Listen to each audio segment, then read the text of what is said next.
Salam sejahtera untuk kita semua dimanapun kita berada, tetap patuhi protokol kesehatan.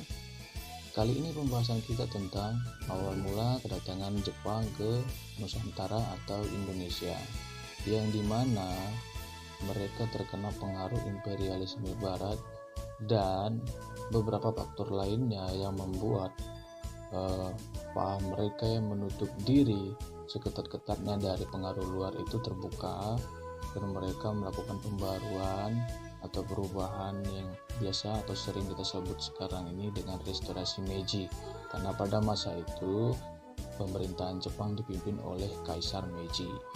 Dan dari imperialisme Barat itu Jepang juga mulai belajar dan berusaha bangkit untuk bisa lebih menjadi negara yang ditakuti dan menjadi negara yang tidak lagi dipandang sebelah mata. Berdirinya Jepang dengan paham fasismenya menjadi salah satu negara yang kuat di dunia, dan salah satu pembuktiannya itu adalah beraninya mereka mengebom atau membombardir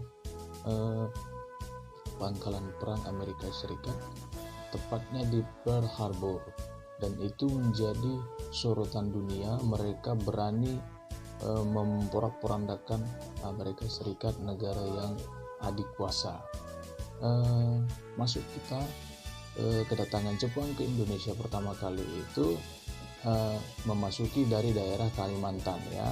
Yang pertama itu 11 Januari 1942 di Tarakan, masuk 24 Januari 1942 di Balikpapan, baru 29 Januari 1942 juga di Pontianak, sampai ke Samarinda, Palembang, dan nantinya di 1 Maret 1942 Jepang berusaha untuk menguasai daerah Jawa yang mana menjadi pusat koloni pada Belanda. Dan pada 5 Maret 1942 Jepang berhasil menguasai Batavia ataupun Jakarta, yang mana Jepang ingin Belanda angkat kaki sesegera mungkin dari wilayah tanah air. Dan tujuan Jepang sebenarnya tersirat dari beberapa kutipan kita yang kita dapat, yaitu menjadikan Indonesia sebagai penghasil dan penyuplai bahan mentah atau bahan pokok, juga bahan bakar bagi industrial Jepang. Yang kedua, menjadikan Indonesia menjadi pasar tempat produksinya atau pemasaran hasil produksi Jepang tersebut. Dan yang ketiga, mereka mengupayakan Indonesia masyarakat Indonesia menjadi pesuruh atau budak atau karyawan mereka yang dapat mereka gaji dengan upah yang sangat rendah. Di dalam 3 buku yang saya miliki ini, nanti saya lampirkan juga di kaca,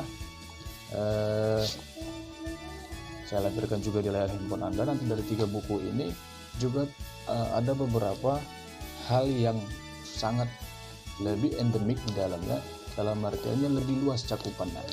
Dari 3 buku ini kita juga bisa belajar jauh lebih tentang masa pendudukan Jepang di Nusantara. Sikap masyarakat Indonesia terhadap kedatangan Jepang pertama kalinya sama seperti yang kita baca di buku-buku juga.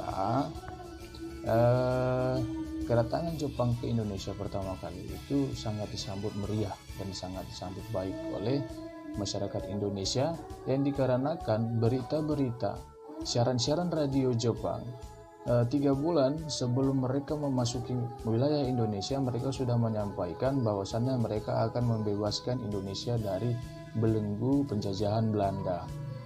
Dan kedatangan mereka di Indonesia disambut baik dengan beberapa contoh yang saya ambil dari ketiga buku tersebut, yaitu dengan moto Jepang yang mengatakan mereka merupakan saudara tua Indonesia. Yang kedua, mereka menyiksa tawanan Belanda di depan umum untuk sebagai salah satu mendapatkan simpati atau kepercayaan masyarakat bahwasannya mereka benar-benar ingin menolong Indonesia. Yang ketiga yaitu mengibarkan bendera merah putih di samping bendera Jepang. Yang keempat yaitu menjanjikan sebuah kemerdekaan. Ya, itu dia beberapa dan lain sebagainya yang bisa kita tahu tentang kedatangan Jepang Indonesia itu. Sekianlah kali ini video singkat yang saya buat, kiranya dapat bermanfaat untuk kita, dan semoga kita dapat diberi kesehatan selalu. Tetap jaga kesehatan dimanapun kita berada. Terima kasih.